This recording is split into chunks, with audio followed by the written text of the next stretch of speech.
اللهم صل على محمد النبي الأمي وعلى آله وسلم تسليما اللهم صل على محمد النبي الأمي وعلى آله وسلم تسليما کہ محمد سے وفا تو نے تو ہم تیرے ہیں اللہ کہ محمد سے وفا تو نے تو ہم تیرے ہیں یہ جہاں چیز ہے کیا لوح و قلم تیرے ہیں اللہ ہمیں اپنا مقام سمجھنے کی توفیق عطا فرمائے۔ اللہ نے اپنے لارائب کلام کے اندر ارشاد فرمایا بس وہ بندہ وہ شخص جس نے سرکشی کی طغیانی کی اور دنیا کی زندگی کو ترجیح دی بس اس کا ٹھکانہ جہنم ہے، اور وہ بندہ کہ جو اپنے رب کے پاس کھڑا ہونے سے ڈر گیا تو اس کا ٹھکانہ کیا ہے؟ فرمایا جنت ہے اور وہ نفسانی خواہشات سے رکا رہا۔ حاضرین محترم، اس نفس کو سمجھنا ہے کہ یہ نفس ہے کیا؟ اللہ۔ اس کے بارے میں اہل کشف حضرات نے ان کی یہ تحقیق ہے کہ انسان کی جو تخلیق ہے وہ عناصر اربع سے ہے۔ عناصر اربع آگ، پانی، ہوا اور مٹی ہیں، یہ آپس میں مخالف،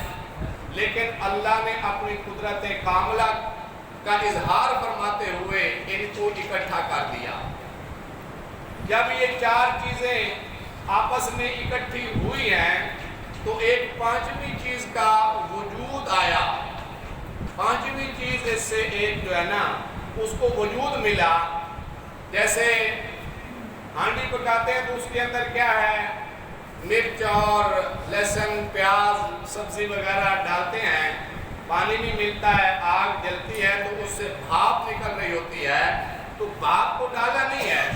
وہ ایک زائد چیز جو ہے نا ان سب چیزوں کے ملنے سے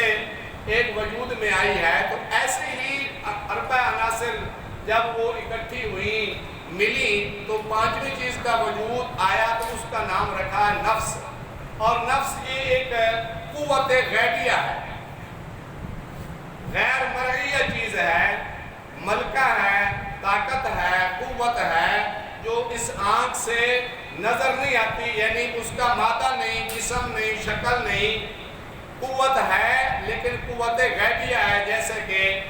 فرمایا کہ روح جو ہے یہ بھی ایک قوت غیبیہ ہے، جسم اور شکل سے پاک ہے، مادہ سے پاک ہے، نظر نہیں آتی لیکن ہے وہ موجود۔ تو ایسے ہی یہ نفس اور پھر روح کو آپس میں کیا ہے؟ ایک تعلق قائم کر دیا۔ وہ روح جو اللہ کا امر ہے، جیسے فرمایا گیا سوال کے جواب میں قُلِ الرُّوحُ مِنْ أَمْرِ رَبِّي، یہ روح اللہ کا امر ہے، تو اس روح کا اس نفس کے ساتھ تعلق جوڑ دیا۔ جب اس روح کا اس نفس کے ساتھ تعلق جڑ گیا تو آنکھ کو بینائی کی طاقت مل گئی، زبان کو بولنے کی طاقت مل گئی، اسی طرح ہر عضو کو ہے اس کو طاقت ملی۔ اور جب روح کا اس نفس سے جدائی ہوتی ہے تو پھر وہ نفس کیا ہے؟ وہ اس میں وہ طاقت، وہ کیفیت، وہ جرت نہیں رہتی کہ وہ ہاتھ ہلا سکے، زبان بول سکے۔ تو اس سے پتہ چلا کہ نفس جو ہے یہ عناصر اربع کے ملنے سے ایک پانچویں چیز جس کا جو ہے نا وجود میں آیا وہ مادہ غیبیہ ہے، اور اس کی کیا ہے؟ خواہشات بہت ہی زیادہ ہے۔ اسی سے خواہشات نفس جو ہے نا وہ ابھرتی ہیں، اور علامہ جلال الدین سیوطی رحمہ اللہ نے اس بات کو سمجھانے کے لیے ایک حکایت نقل کی کہ نفس چونکہ بنا ہے اس دنیا کی فانی اور عارضی چیزوں سے، تو اس کا میلان بھی اسی دنیا کی طرف ہوتا ہے، اور روح چونکہ اللہ کی طرف سے آئی ہے تو روح جو ہے وہ سمجھانے کی کوشش کرتی ہے تو اس کو مثال سے ایک حکایت سے سمجھایا کہ ایک مجنوں تھا اور اس کو لیلا سے بڑی محبت تھی۔ اب جہاں مجنوں رہتا ہے اور لیلا کے درمیان کچھ فاصلہ تھا، سفر تھا، ایک دن مجنوں کو کیا ہے وہ محبت جو ہے لیلا کی بڑی ستایا، تو اس نے ارادہ کیا کہ جا کے اپنی محبوبہ سے مل کے آتے ہیں۔ تو اس نے سفر طے کرنے کے لیے اپنی اونٹنی کو لیا اور اس پہ سوار ہوئے اور سفر طے کرنا شروع کر دیا، لیکن اس اونٹنی کا ایک بچہ بھی تھا، وہ ادھر گھر ہی چھوڑ دیا، وہ ساتھ نہیں لیا۔ اب سفر طے ہو رہا ہے، جب تھوڑا سفر کرنے کے بعد جیسے انسانی فطرت ہے کہ اس کو اونگ بھی آ سکتی ہے، غفلت کا بھی شکار ہو جاتا ہے، تو اب اس اونٹنی کی جو مہار تھی وہ تھوڑی سی ڈھیلی ہوئی۔ اونٹنی بڑی ہوشیار تھی، اس نے سمجھا کہ میرا سوار جو ہے وہ غافل ہو گیا ہے، اب وہ سو گیا ہے، لہذا مجھے محبت جو ہے نا وہ اپنے بچے سے ہے، اس بچے کی محبت مجھے ستا رہی ہے، تو بجائے اس کے میں آگے جاؤں، کہیں دور جاؤں اور اتنا بچے سے دور ہو جاؤں، میں اپنے بچے کی طرف جاتی ہوں۔ تو وہیں سے جو ہے اس نے موڑ کاٹا اور پیچھے جو ہے نا جہاں اس کا بچہ موجود ہے اس کی طرف اس نے سفر کرنا شروع کر دیا۔ اب تھوڑی دیر کے بعد وہ اس کا جو سوار ہے وہ بیدار ہوا تو دیکھا کہ یہ اونٹنی تو واپس اپنے گھر کی طرف جا رہی ہے، بجائے اس کے کہ جدھر میرا ارادہ تھا سفر کرنے کے ادھر کو نہیں جا رہی۔ اس نے پھر اس اونٹنی کی مہار کو کھینچا اور پھر جو ہے نا اس کو سیدھے راستے پر اپنے محبوبہ کے راستے پر ڈال دیا۔ چلتے پھر جو ہے نا اس کو چلانا شروع کیا، چلتے چلتے پھر راستے میں کہیں پھر اس پر غفلت چھا گئی، اونگ کا شکار ہو گیا، نیند کا شکار ہو گیا، مہار ڈھیلی ہوئی تو اونٹنی جو ہے نا پھر سمجھ گئی، اس نے کہا مجھ پر تو بچے کی محبت غالب ہے، بجائے آگے جانے کے میں اپنے بچے کی طرف جاتی ہوں۔ اللہ، تو اس طرح جو ہے نا وہ کئی بار ہوتا رہا، بالآخر مجنوں نے یہ فیصلہ کیا کہ اونٹنی تجھے بھی کسی کی محبت ہے اور مجھے بھی کسی کی محبت ہے، تو اپنے محبوبہ کی طرف جو ہے نا کھینچ دیا اور میں اپنے محبوبہ کی طرف جو ہے نا چاہتا ہوں کہ پہنچ جاؤں۔ اللہ اکبر کبیرہ۔ تو یہ نفس چونکہ اس دنیا کی فانی چیزوں سے بنا ہے، اس کی رغبت ہر وقت، اس کے اندر یہ طلب ہر وقت اسی دنیا کی چیزوں کی طرف رہتی ہے، اور روح چونکہ اللہ کا امر ہے، اس کو اللہ کے پاس پہنچنے کا شوق ہے اور جذبہ ہے اور محبت ہے، روح چاہتی ہے کہ میں اپنے رب کے پاس پہنچ جاؤں۔ اللہ اکبر۔ تو یہ نفس جو ہے یہ اس روح کی کیا ہے؟ سوار ہے۔ نفس اس روح کا کیا ہے؟ سوار ہے۔ اسی نفس کو جو ہے نا اس پہ سوار ہو کے اپنے رب کے پاس پہنچنا ہے۔ اللہ اکبر کبیرہ۔ لیکن اس نفس کو کیا کرنا ہے؟ پاک کرنا ہے۔ وَنَهَا النَّفْسَ عَنِ الْهَوَىٰ، نفسانی خواہشات سے رک گیا تو وہ نفس کیا ہے؟ پاک ہو گیا اور رب کی خواہشات اور تمنا پر اور مرضی پر چل گیا تو یہ کامیاب ہے۔ اللہ، تمہارے بزرگوں نے، ہمارے دادا شیخ و مرشد خواجہ عبد الملک صاحب رحمۃ اللہ علیہ اسی نفس کو مخاطب ہو کے فرماتے ہیں، نفس مرن کنوں تو پہلے مر، یعنی نفسانی خواہشات من چاہی زندگی چھوڑ دے، نفس مرن کنوں تو پہلے مر، وچ بارے توحید تاریاں تر۔ اللہ۔ اچھا، ایک اور بات آپ کو اس ضمن میں بتاتا جاؤں کہ جو علماء حدیث کے ذخیرہ پہ دسترست رکھتے ہیں اور ان کو حدیث کے فن میں مہارت حاصل ہے، ان حضرات کا اندازہ یہ ہو گیا ہے کہ قیامت قریب آ چکی ہے، قرب قیامت ہے۔ سرکار دو عالم صلی اللہ علیہ وسلم نے جتنی پیشین گوئیاں قیامت کے بارے میں ارشاد فرمائی، ان کا ظہور وہ ہو رہا ہے۔ یہ جو اچانک اور بڑی جو ہے نا بڑے پیمانے پہ تبدیلیاں اور چینجیں آ رہی ہیں، یہ سارے کا سارا کیا ہے؟ قیامت کے قریب ہونے کا یہ علامت ہے۔ جیسے فرمایا کہ امام مہدی علیہ السلام کا اظہار ہوگا ہمارا اہل سنت والجماعت کا عقیدہ یہ ہے کہ امام مہدی وہ پیدا ہوں گے، اللہ ان کا ظہور اس شکل میں ہوگا اور حضرت حسن حسین رضی اللہ عنہما کے خاندان میں سے ہوں گے، تو ان کی مدد کے لیے ایک خراسان کے ملک کی جو ہے نا خراسان ملک کی ایک جماعت آج اس کی مدد کرے گی، تو انہوں نے اس پہ جو ہے نا فرمایا کہ افغانستان کا علاقہ اس کا ایک علاقہ ہے خراسان، تو افغانستان کے جو حالات ہیں وہ آپ حضرات کے سامنے ہیں، وہ کسی پہ مخفی نہیں ہے، تو یہ سارا جو تمہید ہو رہی ہے تو اس جنگ عظیم کے لیے یہ سارا کچھ ہو رہا ہے، لہٰذا امت کو اب پھر یہ فکر کرنے کی ضرورت ہے کہ یہ لمبے لمبے پلان جو 100 سالہ کے 200 سالہ کے اس کے ذہن میں بڑے بڑے پروگرام ہیں پلان ہیں، ان کو چھوڑ کے فکر آخرت کریں، اللہ فکر آخرت کریں اور آخرت کی تیاری کرنا شروع کرتے ہیں، اللہ اکبر۔ نفس مرن کنوں تو پہلے مر وچ بارے توحید تاریاں تر، سکھ مرن تو کامل پیر کنوں دل روشن پاک سمیر کنوں، سکا سونا تھیندا ہے ایک سیر کنوں، اللہ آلت اللہ بھی یہی ہے، آلت اللہ یہی ہے، ہماری پنجابی میں کہتے ہیں پیلے کو دولا بجے رنگ نہ وٹائے خصلت ضرور لے لینا ہے، اللہ اکبر کبیرہ، چنگیاں دے لڑ لگیا میرے جھولی کھول پائے تے مندیاں دے لڑ لگیا میرے اگلے ڈول گئے، سکا سونا تھیندا ہے ایک سیر کنوں، یہ کیا ہے ایک دھات ہے کہ جس چیز سے مس کرتے جاؤ وہ بھی سونا بنتا جائے گا، اللہ اکبر، یعنی انبیاء علیہ السلام کی صحبت میں جو آ گیا وہ رگڑا گیا، جیسے مولانا بیان فرما رہے تھے کہ جادوگر آئے تھوڑی دیر صحبت نصیب ہو گئی لیکن ایمان میں اتنا پختہ، جیسے فرمایا کہ ہمارا 50 60 80 سال کی عمر میں اتنا ایمان نہیں بن سکا جتنا ان کا ایمان بن گیا کہ دنیا کی زندگی میں سارا کچھ کر سکتا ہے نا،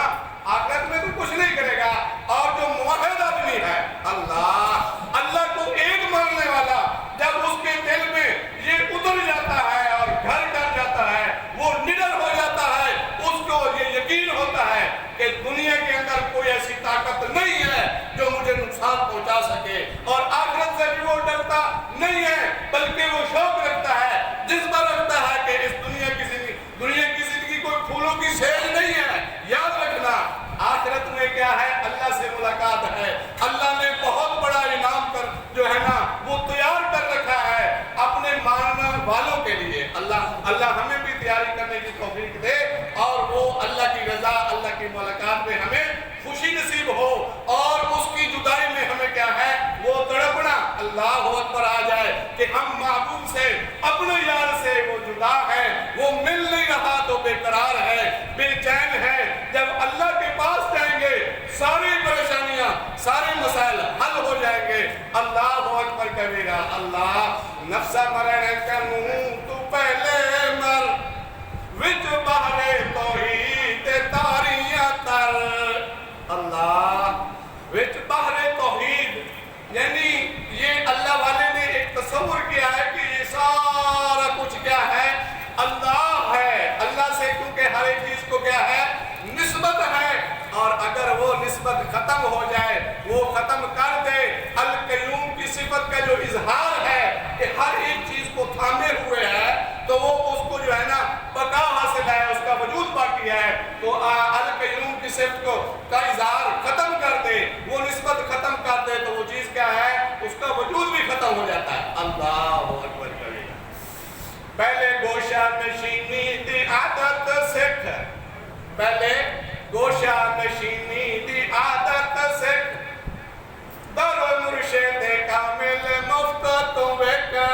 یعنی پہلے یہ تیرے اندر جذبہ تو پیدا ہونا کہ اپنے خالق کو راضی کرنا ہے، اور یہ دنیا عارضی ہے فانی ہے، اور اپنے خالق حقیقی مالک حقیقی سے تعلق جوڑ جائے تو اس میں سارا کچھ مل جاتا ہے، آرام و سکون، پہلے یہ جذبہ تو پیدا ہو، تڑپ تو پیدا ہو، احساس پیدا ہو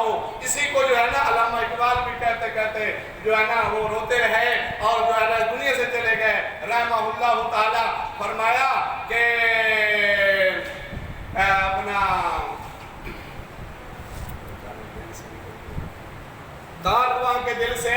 احساس زیان جاتا رہا، وَإِذَا کمی متاع کارواں جاتا رہا، وَإِذَا کمی متاع کارواں جاتا رہا، کارواں کے دل سے احساس زیان جاتا رہا۔ اللہ، آج ہم اپنی جو ہے نا بڑا نقصان کر کے پھر بھی اس پہ کیا ہے، اس پر احساس نہیں ہے، وہ دل کے اندر وہ نقصان کا جو ایک احساس ہونا چاہیے وہ احساس ختم ہو گیا۔ تو فرمایا پہلے گوشہ نشینی دی عادت سے، اس سرائکی آپ کو سمجھ آ جائے گی۔ اللہ، تو چونکہ حضرت نے کلام اپنے سرائکی تھے تو سرائکی زبان میں لکھا، پہلے گوشہ نشینی علیحدہ بیٹھ کے اللہ اللہ کرنا، یہ کیا ہے اس کی عادت سے، پہلے گوشہ نشینی دی عادت سکھ، تر مرشد کامل اور مفت تو وک، رکھ دل وچ سنت نبی دی سکھ، ول دیکھ تو تھیندا بالا قدر، اول صحبت کامل حاصل تو کر، بہے نال ادب تھی سی دل تے اثر۔ اللہ، اللہ اکبر۔ یاد رکھنا ایک لفظ ہوتا ہے، اس کا معنی ہوتا ہے، پھر اس معنی میں ایک اثر ہوتا ہے جو دل قبول کرتا ہے اور پھر کیفیت پیدا ہوتی ہے۔ اللہ، اس لیے اہل اللہ جتنے بھی اہل اللہ جس سلسلے کے بھی ہیں وہ اللہ کے اسماء اور صفات کا کیا ہے ذکر اور ورد کرواتے ہیں تاکہ اس نام کا اثر وہ دل قبول کر لے۔ اللہ، تو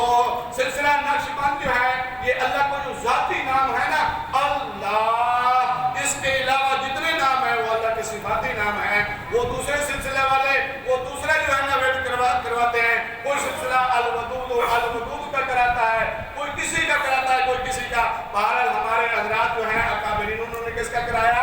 اللہ، اللہ، اللہ، اول صحبت کامل حاصل تو کر، یعنی یہ چیز حاصل کیسے ہوگی اس کا طریقہ حضرت یہ اپنے لفظوں میں بتا رہے ہیں کہ اول صحبت کامل حاصل تو کر، بہے نال ادب تھی سی دل تے اثر، تھی سی صاف تیڑا کھوتوئے سینہ صدر چنی گل پھل، دلڑی تو آلہ خمر۔ اللہ، اللہ، چھڑ ہرس ہوا تے سادہ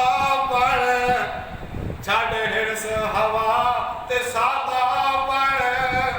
ہوا بھریے کیا ہے نہ ہاسے نہ ہوسوں، نہ ہاسے نہ ہوسوں، تے ایویں اساڈا دنیا تے ہومنا ہول گیا، ایویں ساڈا دنیا تے ہومنا ہول گیا۔ کیا مطلب؟ یہ ڈی سی او ہے جی، یہ ڈی پی او ہے جی، یہ ایم این اے ہے، یہ وزیر ہے، یہ مشیر ہے، یہ سارا کیا ہے ہوا بھر گئی۔ اللہ، نہ ہاسے نہ ہوسوں تے ایویں دنیا تے ساڈا ہومنا ہول گیا، ہاں بھی اللہ تے ہے بھی اللہ، اللہ، ہاں بھی اللہ ہے بھی اللہ تے راسی بھی اللہ، ایویں اسا کملیاں کو اللہ بھول گیا۔ اللہ، ہر عطا علی الانسان حین من الدار لم یکن شیئا مذکورا۔ انسان تیرے اوپر ایک زمانہ ایک وقت ایسا بھی گزرا تو کوئی قابل ذکر چیز نہ تھی۔ اللہ، یہ تو اللہ نے اپنے فضل سے، اپنے کرم سے، اپنی رحمت سے مختلف ذرات کو جمع کیا، نور کی تجلی کا جو ہے نا اس پہ اظہار فرمایا اور بہترین شکل بنا دیا ہے، بول رہا ہے، چل رہا ہے، سن رہا ہے، دیکھ رہا ہے۔ یہ کیا ہے؟ اللہ کی رحمت ہے، اللہ کی رحمت کی تجلی ہے۔ اللہ، تو آخر میں کیا فرمایا؟ چھڑ ہرس ہوا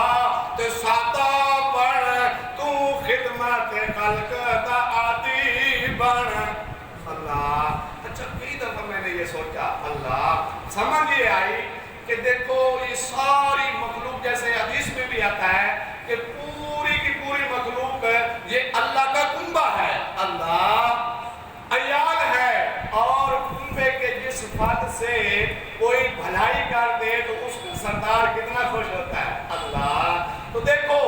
جس طرح نہ فرمایا وہ چنگیاں تے مندیاں تے ہر دا خدا ہے، کوئی نیک ہے برا ہے جو بھی ہے تو وہ اللہ کا بندہ نا۔ اللہ اکبر، اللہ، وہ اللہ کا اور اس کا اپنا معاملہ ہے، لیکن ہمارے لیے کیا ہے؟ حکم یہ ہے کہ اپنے سے اس کو افضل جان، اس کو